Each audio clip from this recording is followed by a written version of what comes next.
Isa itong Buxus Harlandi, pagmamay-ari nga ni Sir Edwin dito sa Baguio City. Isa ngang napakalaking Buxus. Kaunting linis lang tayo dito sa kanyang katawan.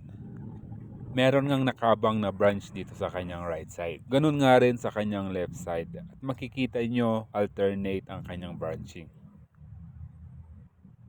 Dako naman tayo sa kanyang back view. Papakita ko sa inyo kung anong itsura. Ganito nga rin kaganda ang kanyang likuran. At ito nga yung kanyang abang na first branch. Mapapansin din natin sa kanyang katawan na maraming mga shoots na tumubo. Mula nga ibaba hanggang nga sa itaas ng ating Buxus. Kita nyo naman kung gaano kaganda. Sa kanyang mga dahon naman na napaka-lush at napaka-healthy. Sabi nga rin pala ng iba, ang Buxus nga daw ng Baguio ay walang bark.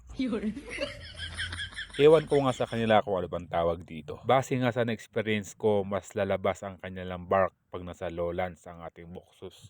Ayan, papasulyap natin kung gaano kalaki itong ating Buxus.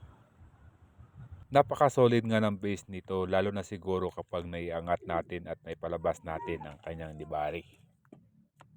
Ngayon, alam nyo na kung gaano kalaki itong ating Buxus. Nagbabaka sakali lang baka tipo mo tong isang to. O baka naman wala ka pang collection. Baka nga maibigan mo mensahe lang sa atin. Ibibigay ko nga sa iyo ang buong detalye.